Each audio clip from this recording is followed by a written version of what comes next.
ಅಂತನೂ ಮುಷ್ಕರ ನಡೀತಾ ಇರೋದು.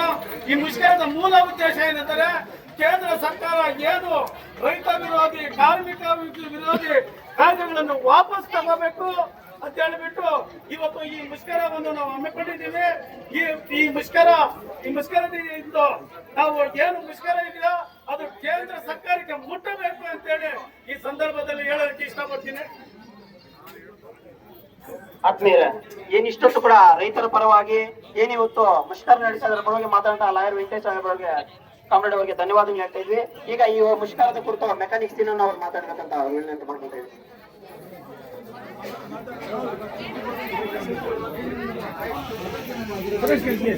ಆತ್ಮೀಯ ಮುಳಬಾಗಿಲು ತಾಲೂಕಿನ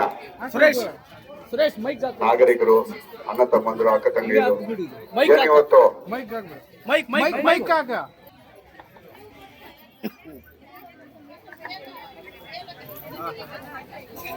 ಸಿಪಿಎಂ ಐಎಂ ನಿಂದ ಏನು ಒಂದು ಹೋರಾಟ ಮಾಡ್ತಾ ಇದ್ದಾರೆ ಕೇಂದ್ರ ಸರ್ಕಾರದ ವಿರುದ್ಧವಾಗಿ, ರೈತ ಹಾಗೂ ಕಾರ್ಮಿಕರ ವಿರೋಧಿ ನೀತಿಯನ್ನು ಏನವರು ಕಾಯ್ದೆಗಳು ತರ್ತಾ ಇದ್ದಾರೆ, ಇದೆಲ್ಲ ರೈತರಿಗೆ ಕಾರ್ಮಿಕರಿಗೆ ಪ್ರಾಣಕ್ಕೆ ಅಲ್ಲ ಜೀವನಕ್ಕೆ ಕಂಟಕ ತರ್ತಾ ಇದೆ. ಇಂತಹ ಕಾಯ್ದೆಯನ್ನ ಅವರು ಪಾಸ್ ಮಾಡ್ತಾ ಇರೋದು, ಇದನ್ನ ನಮ್ಮ ರಾಜ್ಯ ಸರ್ಕಾರನು ಕೆಲವು ನೀತಿಗಳನ್ನು ಒಪ್ಕೊಳ್ತಾ ಇರೋದು ಖಂಡಿಸ್ತಾ ಇದ್ದೀವಿ. ದಯವಿಟ್ಟು ಸಂಬಂಧಪಟ್ಟ ಏನ್ ನಮ್ಮ ಸಚಿವರುಗಳಿದ್ದಾರೆ ಇವರೆಲ್ಲ ಮಾನ್ಯ ಮುಖ್ಯಮಂತ್ರಿಗಳ ಹತ್ರ ಮಾತಾಡಿ ಈ ಸರ್ಕಾರದ ಏನು ಕೇಂದ್ರ ಸರ್ಕಾರ ತರ್ತಾ ಇರುವಂತ ನೀತಿಗಳನ್ನು ಖಂಡಿಸಬೇಕು, ಅದನ್ನು ವಾಪಸ್ ಪಡಿಬೇಕು ಅಂತ ಒತ್ತಾಯ ಮಾಡ್ತಾ ದಳ ಸಂಘಟನೆಗಳು ಏನು ಈ ಹೋರಾಟಕ್ಕೆ ದಳ ಸಂಘಟನೆಗಳು ಸಹಕಾರ ನೀಡ್ತಾ ಇದೆ. ಹಾಗಾಗಿ ಎಲ್ರಿಗೂ ಧನ್ಯವಾದಗಳು. ಈ ಒಂದು ಹೋರಾಟ ಯಶಸ್ವಿ ಆಗ್ಬೇಕಂತ ಕೊಡ್ತಾ ಇದ್ದೀನಿ. ಜೈ ಹಿಂದ್, ಜೈ ಭಾರತ್. ಜೈ ಜೈ ಜೈ ಜೈ ಜೈ ಭೀಮ್, ಜೈ ಜೈ ಜೈ ಜೈ ಜೈ ಭೀಮ್. ರೈತ ಕಾರ್ಮಿಕರ ಚಳವಳಿಗೆ ಜಯ ಯಶಸ್ವಿ ಆಗಲಿ. ರೈತ ವಿರೋಧಿ ನೀತಿಗಳು ರದ್ದಾಗಲಿ, ಕಾರ್ಮಿಕ ವಿರೋಧಿ ನೀತಿಗಳು ರದ್ದಾಗಲಿ, ಬಡವರ ವಿರೋಧಿ ನೀತಿಗಳು ರದ್ದಾಗಲಿ. ಬಂಧುಗಳೇ, ಈಗಾಗಲೇ ಏನು ಜನ ವಿರೋಧಿ, ರೈತ ವಿರೋಧಿ, ಮಹಿಳಾ ವಿರೋಧಿ, ಬಡವರ ವಿರೋಧಿ ನೀತಿಗಳನ್ನ ಇವತ್ತು ಕೇಂದ್ರ ಮತ್ತು ರಾಜ್ಯ ಸರ್ಕಾರಗಳು ಇವತ್ತು ಜಾರಿಗೆ ತರ್ತಾ ಇರೋದ್ರಿಂದ ಇದರ ವಿರುದ್ಧವಾಗಿ ಇವತ್ತು ದೇಶಾದ್ಯಂತ ಕೂಡ ಸಿಐಟಿಯು ನೇತೃತ್ವದಲ್ಲಿ ಮತ್ತು communist party Marxist communist party ನೇತೃತ್ವದಲ್ಲಿ ಇವತ್ತು ಬಹಳ ದೊಡ್ಡ ಮಟ್ಟದ ಹೋರಾಟಗಳನ್ನ ಹಮ್ಮಿಕೊಂಡಿದ್ದಾರೆ. ಮಾತಾಡ್ಬೇಡ್ರಮ್ಮ, ಏನಕ್ಕೆ ಬಂದಿದ್ದೀರಾ ನೀವು? ಏನಕ್ಕೆ ಬಂದಿದ್ದೀರಾ? ದೇಶಾದ್ಯಂತ ಇವತ್ತು ಹೋರಾಟ ನಡೀತಾ ಇದೆ. ಸುಮ್ಮನೆ ನಡೀತಾ ಇಲ್ಲ ಈ ಹೋರಾಟ, ಕೆಲಸ ಇಲ್ಲದೆ ಮಾಡ್ತಾ ಇಲ್ಲ ಈ ಹೋರಾಟ. ಇವತ್ತು ಕೇಂದ್ರ ಸರ್ಕಾರ ಎಲ್ಲಾ ವಲಯಗಳನ್ನ ಕೂಡ ಖಾಸಗೀಕರಣ ಮಾಡ್ಲಿಕ್ಕೆ ಹೊರಟಿದೆ. ಈ ದೇಶಾದ್ಯಂತ ಕೂಡ ಇವತ್ತು ನೀವು ನೋಡಬಹುದು, ಒಂದು ರಿಲಯನ್ಸ್ ಕಂಪನಿಯನ್ನ ಉದ್ಧಾರ ಮಾಡ್ಲಿಕ್ಕೆ ಒಂದು BSNL ಕಂಪನಿಯನ್ನ ಮುಚ್ಚಿದ್ರು. ಇವತ್ತು ಲಕ್ಷಾಂತರ ನೌಕರರು ಇವತ್ತು BSNL ಕಂಪನಿ ಕೆಲಸ ಮಾಡ್ತಾ ಇದ್ದಂತವ್ರು ಇವತ್ತು ಎಲ್ಲ ಕೂಡ ಬೀದಿಗೆ ಬಂದ್ರು. ಇವತ್ತು ಯಾರು ಆ ಕಾರ್ಮಿಕರಿಗೆ ನ್ಯಾಯ ಒದಗಿಸ್ತಕ್ಕಂಥವ್ರು, ಆ ಕಾರ್ಮಿಕರ ಕುಟುಂಬಗಳಿಗೆ ಯಾರು ರಕ್ಷಣೆಯನ್ನು ಕೊಡ್ತಕ್ಕಂಥವ್ರು? ಯಾರು ಮಾತಾಡ್ತಾ ಇಲ್ಲ. ಇವತ್ತು ಹಲವಾರು ಮಿನಿಸ್ಟರ್ಗಳಿದ್ದಾರೆ, ಹಲವಾರು ಸಚಿವರಿದ್ದಾರೆ, ಯಾವನು ಇದ್ರ ಬಗ್ಗೆ ಧ್ವನಿ ಎತ್ತಾ ಇಲ್ಲ. ಇವತ್ತು ರೈಲ್ವೆ ಎಲ್ಲ ಕೂಡ ಪ್ರೈವೇಟೈಸೇಷನ್ ಮಾಡ್ತಾ ಹೋಗ್ತಾ ಇದ್ದಾರೆ, ವಿಮಾನಯಾನವನ್ನ ಪ್ರೈವೇಟೈಸೇಷನ್ ಮಾಡ್ತಾ ಹೋಗ್ತಾ ಇದ್ದಾರೆ. ಏನಿದ್ರ ಅರ್ಥ ಅಂತ ಅಂದ್ರೆ, ನಾವು ಹೇಳಿದ ಹಾಗೆ ನೀವು ಕೇಳಬೇಕು ಅನ್ನೋದಿದ್ರ ಅರ್ಥ. ಹಿಂದೆ ಪಾಳೆಗಾರಿಕೆ ಸಿಸ್ಟಮ್ ಇತ್ತಲ್ಲ, ಆ ಸಿಸ್ಟಮ್ ಅನ್ನ ಮತ್ತೆ ಮರು ಜಾರಿಗೆ ಮಾಡಬೇಕು ಅಂತ ಇವರು. ನಾವೇನ್ ಕೊಟ್ಟರೆ ಇದು ತಗೊಳ್ಬೇಕು, ನಾವ್ ಹೇಳ್ದಂಗೆ ನೀವು ಮಾಡ್ಬೇಕು, ಇಷ್ಟು ಗಂಟೆ ದುಡಿಬೇಕು. ನಿಮ್ಮದೇ ಅಂತ ಯಾವುದು ಕೂಡ ರೈಟ್ಸ್ ಇರೋದಿಲ್ಲ ಮಾತಾಡ್ಲಿಕ್ಕೆ, ನೀವೇನು ಕೂಡ ಮಾತಾಡ್ಲಿಕ್ಕೆ ಹಕ್ಕಿರೋದಿಲ್ಲ. ಅದಕ್ಕೇನೆ ಎಲ್ಲವನ್ನ ಕೂಡ ಇವತ್ತು ಖಾಸಗೀಕರಣ ಮಾಡ್ಲಿಕ್ಕೆ ಹೊರಡ್ತಾ ಇದ್ದಾರೆ. World is a global village ಅಂತ ಹೇಳ್ತಾರೆ. ಇವತ್ತು ನಮ್ಮ ಚಳವಳಿಕಾರರು ಅಲ್ಲಿ ಅವಾಗ ಹಾಡುಗಳಾಗ್ತಾ ಇದ್ರು ನಮ್ಮ ಹಿಂದಿನವರು. ఊరగాయలెత్తుకొని మారుకెట్టు కెళుతుంటే బేరగాళ్ళాట చూడరు, బేరగాళ్ళాట చూడరు, దోపిడాయరా బతుకు దోపిడాయరా, ದೋಪಿಡಾಯನ ಬದುಕು ದೋಪಿಡಾಯನ. జమీను ఖాతాకి తాలూకా ఆఫీస్కి పోతే పెంచు కింద లంచం అడిగరు, వాడు పెంచు కింద లంచం అడిగరు. దోపిడాయరా బతుకు దోపిడాయరా, దోపిడాయరా బ్రతుకు ದೋಪಿಡಾಯರಾ. ಸುಮ್ಮನೆ ಆಗ್ಲಿಲ್ಲ ಇವೆಲ್ಲ. ಜನ ಚಳವಳಿಯಿಂದ ಬಂದಿರ್ತಕ್ಕಂಥ ಹಾಡುಗಳು ಇವೆಲ್ಲ. ಒಂದು ಚಳವಳಿ ಹುಟ್ಟು ಹಾಕ್ಲಿಕ್ಕೆ ಬಂದಿರ್ತಕ್ಕಂಥ ಹಾಡುಗಳು ಇವೆಲ್ಲ. ಜನರ ಕಷ್ಟಗಳನ್ನೆಲ್ಲ ಅರ್ಥ ಮಾಡ್ಕೊಂಡು ಬಂದಿರ್ತಕ್ಕಂಥ ಹಾಡುಗಳು ಇವೆಲ್ಲ. ಪ್ರಪಂಚ ಖಾಸಗಿ ಏನದು ಗ್ಲೋಬಲೈಸೇಷನ್ ಅಂದ್ರೆ ಏನಣ್ಣ, ಏನಂತಾರೆ ಪ್ರಾಪಂಚೀಕರಣ, ಖಾಸಗೀಕರಣ, ಜಾಗತೀಕರಣ. ನಮ್ಗೆಲ್ಲ ಕೂಡ ಮೈಕ್ ಕಟ್ಕೊಟ್ಟು ಕಲಿಸಿದ್ದು ನಮ್ಗೆ ನಮ್ಮ ಶಕ್ತಿ ತುಂಬಿದ್ದು. ನಾವು ಹಾಡುಗಳೇ, ನಮ್ಗೆ ಯಾವ ನಾಲೆಡ್ಜು ಇಲ್ಲ. ನಮ್ ಗೋಪಾಲಣ್ಣವ್ರು ಒಂದು 4 ದಿವಸ ನಮ್ಗೆ ಒಂದು 5 ಹಾಡುಗಳನ್ನು ಕಲಿಸ್ಕೊಟ್ಟಿದ್ರು. ಆ ಹಾಡುಗಳೇ ನಮ್ಗೆಲ್ಲ ಶಕ್ತಿ ಆಯ್ತು. ಆಮೇಲೆ ನಾವು ಚಳವಳಿ ಕೂಡ ಬರ್ಬೇಕಾಯ್ತು ನಾವು. ಹಾಗೆ ಇವತ್ತು ಎಲ್ಲ ಕೂಡ ಖಾಸಗೀಕರಣ ಆಗ್ತಾ ಇದೆ. ಇದ್ರ ವಿರುದ್ಧ ಜನ ಚಳವಳಿ ಆಗ್ಬೇಕಾಗಿದೆ. ಒಂದು ಹೋರಾಟ ಅಲ್ಲ, ಜನರಿಗೆ ವಿವೇಚನೆಗೆ ತರಬೇಕಾಗಿದೆ. ದೇಶದಲ್ಲಿ ಏನಾಗ್ತಾ ಇದೆ ಇವತ್ತು ಅಂತ. 75 ವರ್ಷಗಳ ಆಡಳಿತದಲ್ಲಿ ಸುಮಾರು ಎಷ್ಟು ಜನ ಪ್ರಧಾನಮಂತ್ರಿಗಳಾಗಿದ್ದಾರೆ. 54 ಲಕ್ಷ ಕೋಟಿ ರೂಪಾಯಿಗಳನ್ನು ಸಾಲ ಮಾಡಿದ್ರೆ ಈ 12 ವರ್ಷದಲ್ಲಿ 200 ನಾವು ದೇಶ ಉದ್ಧಾರ ಮಾಡಿ. ಕೆಲವರು ಹೇಳ್ತಾರೆ ಪುಂಜಿಗಳು, ನೀವು ಕೇಳಿರ್ಬೋದು ಮೀಡಿಯಾದಲ್ಲೆಲ್ಲ ಕೂಡ, ಮೋದಿಜಿ ಅವರು ಬಂದ ಮೇಲೆ ನಮ್ಮ ದೇಶ ವಿಶ್ವಗುರು ಆಗ್ತಾ ಇದೆ, ನಮ್ಮ ದೇಶ ಹೆಮ್ಮೆಯಿಂದ ತಲೆ ಎತ್ಕೊಂಡು ನಡೀತಾ ಇದೆ. ಏನ್ ಮಾಡಿದ್ರಪ್ಪ? ಒಂದ್ ಸ್ಕೂಲ್ ಕಟ್ಟಿದ್ರ, ಒಂದ್ ಕಾಲೇಜ್ ಕಟ್ಟಿದ್ರ, ಒಂದು ವಿಶ್ವವಿದ್ಯಾಲಯ ಕಟ್ಟಿದ್ರ, ಒಂದು ಹಾಸ್ಪಿಟಲ್ ಕಟ್ಟಿದ್ರ, ಒಂದು ವಿಜ್ಞಾನ ಸಂಶೋಧನಾ ಸಂಸ್ಥೆಗಳನ್ನ ಮಾಡಿದ್ರ? ಏನು ಮಾಡಿ 200 ಲಕ್ಷ ಕೋಟಿ ರೂಪಾಯಿ ಏನಕ್ಕಪ್ಪ ಸಾಲ ಮಾಡ್ತೀರಾ? ಖಾಸಗೀಕರಣ ಅಂದ್ರೆ ನಾವು ಅರ್ಥ ಮಾಡ್ಕೊಳ್ಬೇಕು. ಖಾಸಗೀಕರಣದ ಉದ್ದೇಶ ನಮ್ಮನ್ನ ಮತ್ತೆ ಗುಲಾಮಗಿರಿಗೆ ತಳ್ತಕ್ಕಂಥದ್ದು ಅಂತ. ಆ ಕಾರಣಕ್ಕಾಗಿ ಇನ್ನ ಹಿರಿಯರು ನಮ್ಮ ಗುರುಗಳೆಲ್ಲ ಇದ್ದಾರೆ, ಮಾತಾಡ್ತಕ್ಕಂಥವ್ರನ್ನ ಹೆಚ್ಚಿಗೆ ಮಾತಾಡ್ಲಿಕ್ಕೆ ಹೋಗೋದಿಲ್ಲ. ನನಗೆ ಮಾತಾಡ್ಲಿಕ್ಕೆ ಬಗ್ಗೆ ಅವಕಾಶ ಕೊಟ್ಟಂತ ಎಲ್ರಿಗೂ ಕೂಡ ಹೊಂದಿಸ್ತಾ ನನ್ನ ಮಾತಿಗೆ ವಿರಾಮ ಇರ್ತೀನಿ. ಜನರೇ, ಸಂಘಟನೆಗಳ ನಾಯಕರೇ, ಮೀಡಿಯಾ ಮಿತ್ರರೇ, ಏನು ನಾವು ನಮಗೆ ಸ್ವಾತಂತ್ರ್ಯ ಬಂದು 75 ವರ್ಷ ಕಳೆದ್ರು ನಾವು ತಾಲೂಕು ಆಫೀಸ್ ಮುಂದೆ ಅಥವಾ ರಸ್ತೆಯಲ್ಲಿ ಅಥವಾ ಇನ್ನೊಂದು ಕಡೆ ಸತ್ಯಾಗ್ರಹ, ಪ್ರತಿಭಟನೆ, ಮುಷ್ಕರ ಅನ್ನೋದು ಕಂಟಿನ್ಯೂಷನ್ ಬಂದ್ಬಿಟ್ಟಿದೆ. ಆದ್ಮೇಲೆ ಏನು ಇವತ್ತು ದಿನ ಅಂಗನವಾಡಿ ನೌಕರರು, ಬಿಸಿಯೂಟ ನೌಕರರು, ಆಶಾ ವರ್ಕರ್ರು, ಆಶಾ ಕಾರ್ಯಕರ್ತರು ಇವರೆಲ್ಲಾನು ಸುಮಾರು ನಮಗೆ ಅನುಭವ, ನಮ್ಗೆ ಗೊತ್ತಾದ ವರ್ಷದಿಂದ 20 ವರ್ಷಗಳಿಂದ ಇದೇ ರೀತಿ 3,000ದಿಂದ 4,000, 5,000, ಮೊದಲು ಇವತ್ತು ಅಂಗನವಾಡಿಯವರಿಗೆ 10,000 ಬರ್ಬೋದು. ಏನು ಈ ಸ್ಕೀಮ್ ವರ್ಕರ್ಸ್ಗೆ ಮಾಡಿ ಮತ್ತೆ ಇವ್ರನ್ನ ಕಾಯಂಗೊಳಿಸಿ ಅನ್ನೋದು ನಾವು ನಿರಂತರವಾಗಿ ಪ್ರತಿಭಟನೆ ಮಾಡ್ತಾ ಇದ್ರು.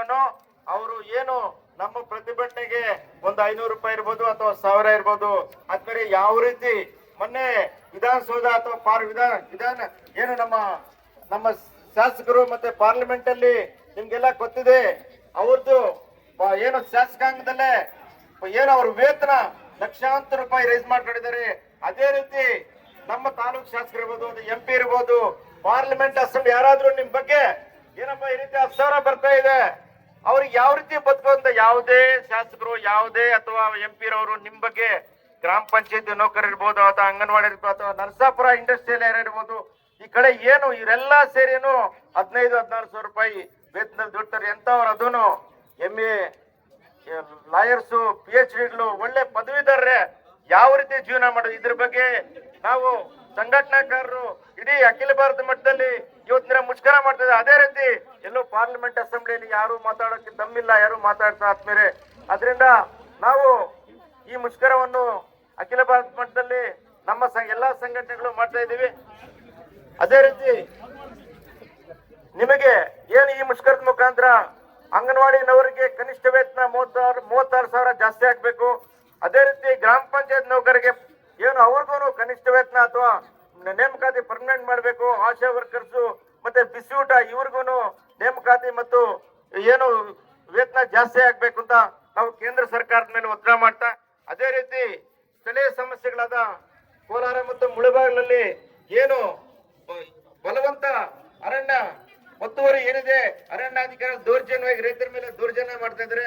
ಇದನ್ನ ಏನು ಇದು ನಿಲ್ಬೇಕು. ಅದೇ ರೀತಿ ತಾಲೂಕಲ್ಲಿ ಈ 4-5 ವರ್ಷದಲ್ಲಿ ಸುಮಾರು 15 ಲಕ್ಷ ಅರ್ಜಿಗಳು ಏನು ಉಳುಮೆ ಮಾಡೋ ರೈತರು 15 ಲಕ್ಷ ಅರ್ಜಿ ಹಾಕಿದರೆ ಅವ್ರಿಗೆ ಇದುವರೆಗೂ ಸಾಗುವಳಿ ಕೊಟ್ಟಿಲ್ಲ. ಸಾಗುವಳಿ ಕೊಡಬೇಕಾದ್ರೆ ಲಕ್ಷಾಂತರ ರೂಪಾಯಿಗಳು ಬಯಸ್ತಾ ಇದ್ದಾರೆ ತಾಲೂಕಿನ ಅಧಿಕಾರಿಗಳು. ಇದೆಲ್ಲ ನಿಲ್ಲಬೇಕು.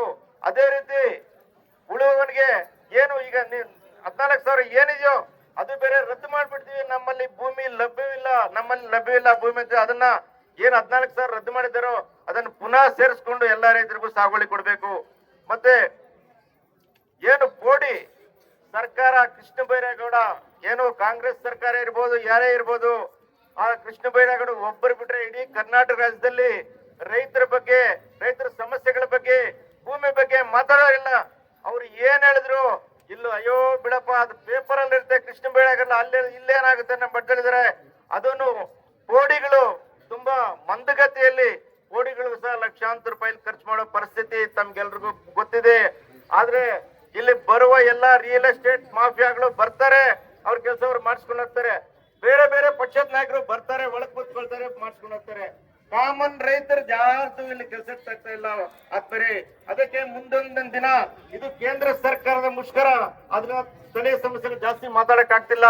ಮುಂದಿನ ದಿನಗಳಲ್ಲಿ ನಾವು ರೈತರ ಸಮಸ್ಯೆಗಳ ಬಗ್ಗೆ, ಸಾಗುವಳಿ ಚೀಟಿ ಬಗ್ಗೆ, ದುರಸ್ತಿ ಬಗ್ಗೆ, ಏನು ಬೆಲೆ ರೈತರ ಒಂದು ಕಳಪೆ ಬಿತ್ತನೆ ಬೀಜ, ಕಳಪೆ ನರ್ಸರಿ ಇಂಥವುಗಳ ಬಗ್ಗೆ ಮುಂದಿನ ದಿನ ನಿರಂತರವಾಗಿ ನಾವಿಲ್ಲಿ ಅನಿರ್ದಿಷ್ಟವಾದ ವರದಿ, ಅನಿರ್ದಿಷ್ಟವಾದ ಮುಷ್ಕರ ಇಲ್ಲೇ ನಾವು ಎಲ್ಲಾ ಸಮಸ್ಯೆಗಳ ಪರಿಹಾರ ಆಗೋವರೆಗೂ 1 ತಿಂಗಳಾಗ್ಲಿ ನಮ್ಗೆಲ್ಲ ಗೊತ್ತು. ಮುಂದೊಂದ್ ದಿನ ನಾವು ನಮ್ಮ ಗೋಪಾಲ ನಾವೆಲ್ಲ ಸೇರಿ 3 ತಿಂಗಳು ಸತ್ಯಾಗ್ರಹ ಮಾಡಿದ್ವಿ. ಅದೇ ರೀತಿ ಮುಂದಿನ ದಿನ ಏನು ಭೂಮಿ ಬಗ್ಗೆ ಅಥವಾ ಪೋಡಿ ಬಗ್ಗೆ ಅಥವಾ ಕಳಪೆ ಬೀಜ ನರ್ಸರಿ ಏನ್ ರೈತರು ಯಾರಿಗೂ ಗೊತ್ತಾಗ್ತಲ್ಲ, MLA MP ಯಾರು ಮಾತಾಡೋದಿಲ್ಲ. ಕಳಪೆ ಬೀಜ, ಕಳಪೆ ನರ್ಸರಿ ಬೆಳೆನೇ ಬರಲ್ಲ, ಬೆಳೆ ಬೆಳಿತೀವಿ, ಬೆಳೆ ಬರಲ್ಲ ಲಾಸ್ಟ್ ಅಲ್ಲಿ.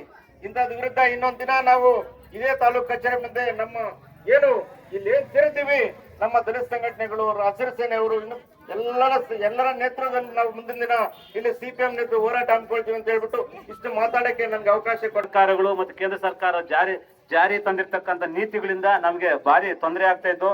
ಈ ಒಂದು ತೊಂದರೆಯಿಂದ ಜಲಗಾರರು ಮತ್ತು ಬೆಳೆಗಾರರ ಜೀವನವನ್ನು ಸಾಗಿಸಲು ತುಂಬಾ ತೊಂದರೆ ಆಗ್ತದ್ದು. ಒಂದು ಇತರೆ ರಾಜ್ಯಗಳಲ್ಲಿ ನಮ್ಮ ಗ್ರಾಮ ಪಂಚಾಯತ್ ನೌಕರರಿಗೆ ಸರ್ಕಾರ ನೌಕರನ್ನು ಪರಿಗಣಿಸುತ್ತಾರೆ, ಆದ್ರೆ ಕರ್ನಾಟಕ ದುರಾದೃಷ್ಟ ಸರ್ಕಾರ ನೌಕರನ್ನು ಪರಿಗಣಿಸ್ತಾ ಇಲ್ಲ. ಮತ್ತು ಈ ಒಂದು ಹೋರಾಟಕ್ಕೆ ನಮ್ಗೆ ಒಂದು ಇಲ್ಲ ಆಗಮಿಸಿರ್ತಕ್ಕಂಥ ಎಲ್ಲ ನಮ್ಗೆ ಸಹಕಾರ ಕೊಟ್ಟು ನಮ್ಗೆ ಜಲಗಾರರಿಗೆ ಅನಿಸುತ್ತಾ ನನ್ನ ಮಾತು ಮುಗಿಸ್ತಾ ಇದ್ದೀನಿ. ನಿಮಿಷಗಳ ಕಾಲ, ಯಾಕಂದ್ರೆ ಸಮಯ ಅಭಾವ ಇದೆ ಅಂತ ಕೆಲವು ನಿಮಿಷ ಕಾಲ ಮಾತಾಡುವಂತಹ ರೆಡ್ಡಪ್ಪ ಅವರಿಗೆ ನಿಮ್ಮ ನಮ್ಮೆಲ್ಲ ಪರವಾಗಿ ಧನ್ಯವಾದಗಳು ಹೇಳ್ತಾ ಇದ್ವಿ. ಡಾಕ್ಟರ್ ಬಾಬಾ ಸಾಹೇಬ್ ಅಂಬೇಡ್ಕರ್ಗೆ ಬಂಧುಗಳೇ, ಹೆಚ್ಚಿಗೆ ಮಾತಾಡಕ್ ಹೋಗೋದಿಲ್ಲ. ಸಮಸ್ಯೆಗಳು 100 ಇದಾವೆ. ಆದ್ರೆ ಈ ದಿನ ಇವತ್ತು ದೇಶಾದ್ಯಂತ ಒಂದು ಮುಷ್ಕರ ಏನ್ ಮಾಡ್ತಾ ಇದ್ದೀವಿ, ಅದು ಅಂಗನವಾಡಿ ಕಾರ್ಯಕರ್ತರಿಗೆ ಹಾಗೂ ಬಿಸಿಯೂಟ ನೌಕರರಿಗೆ ವೇತನ ಹೆಚ್ಚು ಜಾರಿ ಮಾಡಬೇಕು.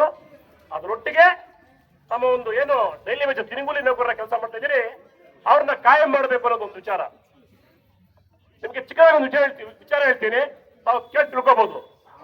ಶಾಸಕರಾಗಿರ್ಬೋದು, ಸಂಸದರಾಗಿರ್ಬೋದು, ಅವ್ರ ವೇತನ ಲಕ್ಷಾಂತರ ರೂಪಾಯಿಲಿದೆ. ಅದನ್ನ ಹೆಚ್ಚಿಗೆ ಮಾಡ್ಬೇಕಂತಂದ್ರೆ ಪಾರ್ಲಿಮೆಂಟ್ ಅಲ್ಲಾಗ್ಲಿ ವಿಧಾನಸೌಧಲ್ಲಾಗ್ಲಿ ಯಾವ್ದು ಚರ್ಚೆನೇ ನಡೆಯಲ್ಲ, ಯಾವ್ದು ಹೋರಾಟನೇ ಇಲ್ಲ. ನಮ್ಮ ಅಕ್ಕಂಗಿಯರು, ನಮ್ಮ ತಾಯಂದ್ರು ಒಂದು 15,000 ರೂಪಾಯಿನ 36,000 ಹೆಚ್ಚಿಕೊಳ್ಳೋದಕ್ಕೆ ಎಳೆ ಮಕ್ಕಳನ್ನ ಹಾಕೊಂಡು ವರ್ಷಾನುಗಟ್ಲೆ ವಿಧಾನಸೌಧ ಮುಂದ್ಗಡೆ ಧರಣಿ ಮಾಡಿದ್ರು. ಏನು ಇವತ್ತಿನ ದಿನ ದಲಿತರ ಹೆಸರಲ್ಲಿ, ಹಿಂದುಳಿದವರ ಹೆಸರಲ್ಲಿ ಅಧಿಕಾರದಲ್ಲಿ ಸಿದ್ದರಾಮಯ್ಯನವರು ಕಳೆದ ವರ್ಷ ಬಿಜೆಪಿ ಸರ್ಕಾರ ಆಡಳಿತದಲ್ಲಿತ್ತು. ಅವಾಗ ನಮ್ಮ ಅಕ್ಕಂಗಿಯರೆಲ್ಲನೂ ಫ್ರೀಡಂ ಪಾರ್ಕ್ ಅಲ್ಲಿ ಲಕ್ಷಾಂತರ ಜನ ಸೇರಿ ಹೋರಾಟ ಮಾಡಿದ್ರಿ. ಆ ಒಂದು ಜಾಗಕ್ಕೆ ದಿನೇಶ್ ಗುಂಡೂರಾವ್ ಅವರು, DK ಶಿವಕುಮಾರ್ ಅವರು, ಸಿದ್ದರಾಮಯ್ಯವರು ಬರ್ತಾರೆ. ನಮ್ಮ ಸರ್ಕಾರ ಅಧಿಕಾರಕ್ಕೆ ಬಂದ್ರೆ ಪತ್ರಕರ್ತರು ಇದನ್ನ ದಯವಿಟ್ಟು ಯಾವ ನ್ಯೂಸ್ ಹಾಕ್ತಿರೋ ಬಿಡ್ತಿರೋ ಇದನ್ನಂತೂ ಹಾಕಿ. ಈ 3 ಜನ ಮಹನೀಯರು ಒಂದ್ ಮಾತು ಕೊಡ್ತಾರೆ, ನಮ್ಮ ಸರ್ಕಾರ ಅಧಿಕಾರಕ್ಕೆ ಬಂದ ಕೇವಲ 3 ತಿಂಗಳಲ್ಲಿ ದಿನಗೂಲಿ ನೌಕರನ್ನ ಕಾಯಂ ಮಾಡ್ತೀರಿ ಅಂತಾರೆ. ಯಾಕೆ ಸ್ವಾಮಿ ಮಾಡ್ಲಿಲ್ಲ ನೀವು? ತಾವು ಅಧಿಕಾರದಲ್ಲಿ ಇಲ್ವಾ? ಆಯ್ತು 24 ಗಂಟೆ 2 ವರ್ಷ ಕಳೆದೋಯ್ತು. ಆದ್ರೆ ಅವರ ಆಫೀಸ್ಗಾಗಿರ್ಬೋದು, ಅವ್ರ ಕಚೇರಿಗಾಗಿರ್ಬೋದು, ಪೀಠ ಬೇಕಂತಂದ್ರೆ ಲಕ್ಷಾಂತರ ರೂಪಾಯಿ ಬಿಲ್ ಆಗಿರ್ತದೆ. ನಾನು ನೋಡ್ದೆ, ಹಿಂಗೆ ನೋಡ್ತಾನೆ ಅವನು ಶಾಮನೂರ್ ಶಿವಶಂಕರಪ್ಪನವನು ಹಿರಿಯರು ಅವ್ರ ಬಗ್ಗೆ ಮಾತಾಡೋದು. ನಾನು ಅಷ್ಟು ದೊಡ್ಡ ವ್ಯಕ್ತಿ ಅಲ್ಲ, ಆದ್ರೂ ಒಂದು ವಿಚಾರ ಹೇಳ್ತೀನಿ. ಅವ್ರಿಗೆ ಅನಾರೋಗ್ಯ ಆಗಿರುತ್ತೆ, ತಿಳ್ಕೊಂಡಿರ್ತಾರೆ. ಸರ್ಕಾರದಿಂದ ಬಿಲ್ ಕೊಟ್ಟಿರ್ತಾರೆ 86,27,000 ಬಿಲ್ ಕೊಟ್ಟಿರ್ತಾರೆ. ಯಾರ ದುಡ್ಡು? ನಮ್ಮ ದುಡ್ಡು. ಯಾರಿಗೆ? ಶಾಮನೂರ್ ಶಿವಶಂಕರಪ್ಪನವ್ರಿಗೆ 86,26,000 ರೂಪಾಯಿ ಸರ್ಕಾರಿ ಬಿಲ್ ನಮ್ಮ ತೆರಿಗೆ ದುಡ್ಡು ಕಟ್ಟಿರ್ತಾರೆ. ಎಚ್ ಎಂ ರೇವಣ್ಣವರು ಆ ಪಟ್ಟಿ ದೊಡ್ಡದಾಗಿದೆ. ಎಚ್ ಡಿ ರೇವಣ್ಣವರು ಸಹ ಇದ್ದಾರೆ. ಆ ಪಟ್ಟಿ ತೆಗೆದು ನೋಡ್ಬೋದು ನೀವು. ಕೋಟ್ಯಾಂತರ ರೂಪಾಯಿ ನಮ್ಮ ದುಡ್ಡು ಅವರು ಸ್ವಂತ ಉಪಯೋಗಿಸ್ಕೊಂಡಿರ್ತಾರೆ. ನಮ್ಮ ಅಕ್ಕ ತಂಗಿ ಕೇಳ್ತಿರೋದೆಷ್ಟು? 36,000 ರೂಪಾಯಿ. ಇದನ್ನ ಹೆಚ್ಚು ಮಾಡೋದಕ್ಕೆ ಸರ್ಕಾರಕ್ಕೆ, ಈ ನಾಲಾಯಕ ಸರ್ಕಾರಕ್ಕೆ ಅವ್ರಿಗೆ ಬಜೆಟ್ ಅಲ್ಲ, ಯೋಗ್ಯತೆ ಇಲ್ಲ. ಬಡವರು ಬರ ನಿಲ್ಲೋದಕ್ಕೆ ಯೋಗ್ಯತೆ ಇಲ್ಲ ಅವ್ರಿಗೆ. ಇನ್ನೊಬ್ರು ಮಾನ್ಯರು ಅವಾಗ್ಲೇ ನಮ್ಮ ಕಿಲ್ಲೋಳಿ ಸತೀಶ್ ಅವರು ಹೇಳ್ತಾ ಇದ್ರು ವಿಶ್ವಗುರು ಅಂತ. ಹೌದು ಸ್ವಾಮಿ, ತಾವ್ ಯಾವ್ದ್ರಲ್ಲಿ ವಿಶ್ವಗುರು ಹೇಳಿ? ನಮಗೂ ನನ್ನ ಭಾರತ ದೇಶ ವಿಶ್ವಗುರು ಆಗ್ಬೇಕಂತ ಆಸೆ ಇದೆ. ಯಾವ ಲೆಕ್ಕದಲ್ಲಿ ವಿಶ್ವಗುರು ಆಗ್ಬೇಕು? ಬಡವರ ಪರವಾಗಿ, ರೈತರ ಪರವಾಗಿ, ಕಾರ್ಮಿಕರ ಪರವಾಗಿ ಒಂದು ಕಲ್ಯಾಣ ಯೋಜನೆ ರೂಪಿಸಿ ಅವ್ರನ್ನ ಮುಂದೆ ತನ್ನಿ. ಅದು ವಿಶ್ವಗುರು ತಾಕತ್ತು. ಅದು ಬಿಟ್ಬಿಟ್ಟು ಸರ್ಕಾರಿ ಜಾಗವನ್ನ ಇನ್ಫೋಸಿಸ್ ಕೊಡ್ತೀರಿ ಬೆಂಗಳೂರಲ್ಲಿ. ಆ ಮುಖ್ಯಸ್ಥರು ಹೇಳ್ತಾರೆ, ನಾರಾಯಣ ಮೂರ್ತಿ ಅವರು 12 ಗಂಟೆ ದುಡಿದ್ರೆ ಏನೂ ಹೋಗಲ್ಲ ಅಂತ. ಯಾಕಪ್ಪ? ನೀನು ಕೊಟ್ಟಿರೋ ಜಾಗನ 200 ಕೋಟಿಗೆ ಮಾಡ್ಕೊಂಡಿದ್ದೀನಿ ನೀನು. ನಾವ್ ಹೇಳ್ತಿರೋದಲ್ಲ, ಇದು ಪತ್ರಿಕೆಯಲ್ಲಿ ಬಂದಿದೆ, ಮೀಡಿಯಾದಲ್ಲಿ ಬಂದಿದೆ. ಸರ್ಕಾರಿ ಜಾಗನ ನೀವು 200 ಕೋಟಿಗೆ ಮಾರ್ಕೊಂತೀರಿ ನೀನು ನಾರಾಯಣ ಮೂರ್ತಿ. ಅಲ್ಲೋ ಇಲ್ಲ ಅಲ್ಪ ಸ್ವಲ್ಪ ನೀವು ಸುಧಾಮೂರ್ತಿರು ಬಂದ್ಬಿಟ್ಟು ಹುಡುಗ ಸ್ಕೂಲ್ ಕೊಟ್ಬಿಟ್ರೆ ಆ ಮಹಾದಾನಿಗಳು ಹೆಸರು.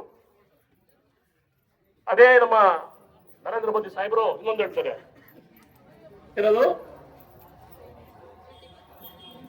ನಮ್ಮ ದೇಶಕ್ಕೆ ಈ ಮಹಾತ್ಮ ಗಾಂಧಿ ನರೇಗಾ ಯೋಜನೆಗಳು ನಿಮಗೆ ಏನಾದ್ರು ಯೋಗ್ಯತೆ ಇದ್ದರೆ ನರೇಂದ್ರ ಮೋದಿ ಅವರೇ ಒಂದು ಹೊಸ ಯೋಜನೆ ರೂಪಿಸಿ.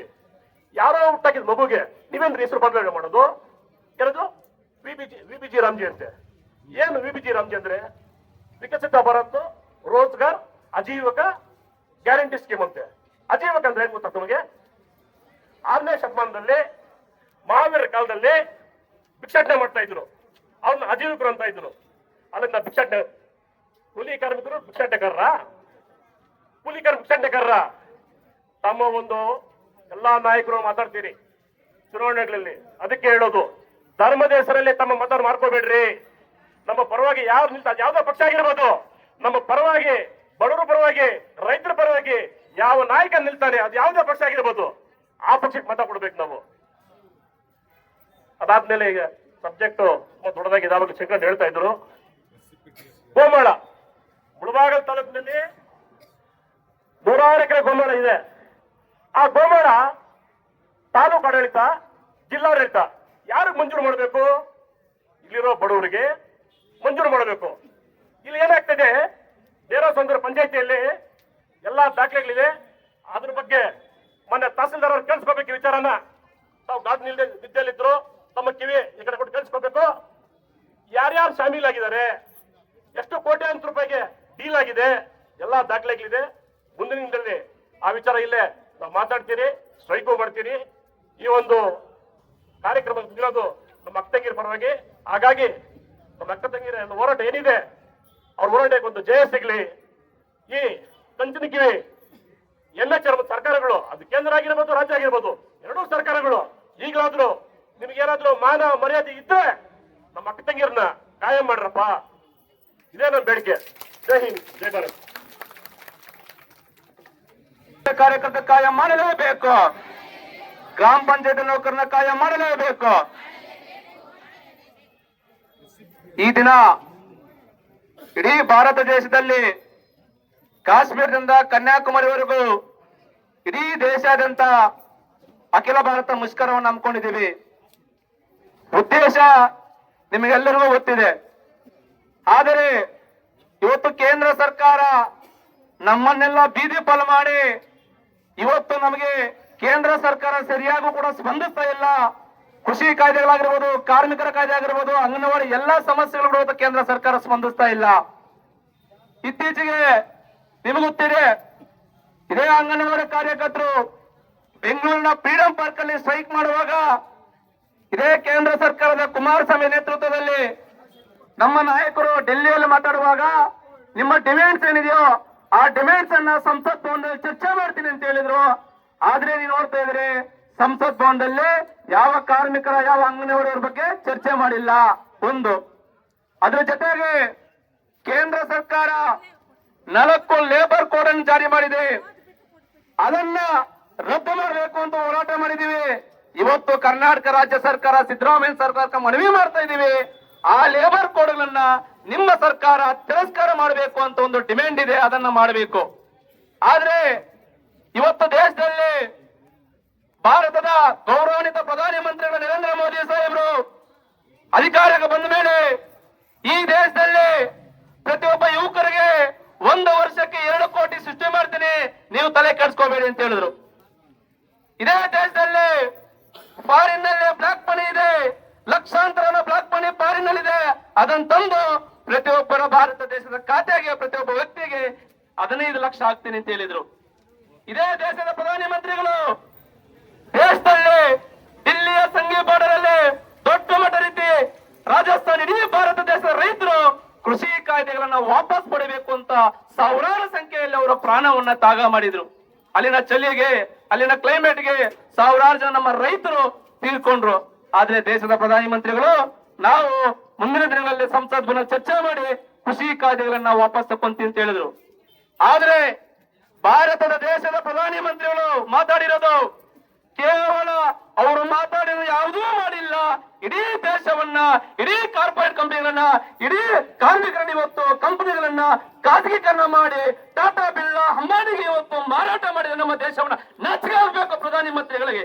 ನಿಮಗೇನಾದ್ರೂ ಮಾನ ಮರ ಇದ್ದಿದ್ದೆ ರೈತರ ಪರವಾಗಿ, ಕಾರ್ಮಿಕರ ಪರವಾಗಿ, ಜನರ ಪರವಾಗಿ ಕಾಯ್ದೆಗಳನ್ನ ಜಾರಿ ಮಾಡಬೇಕು.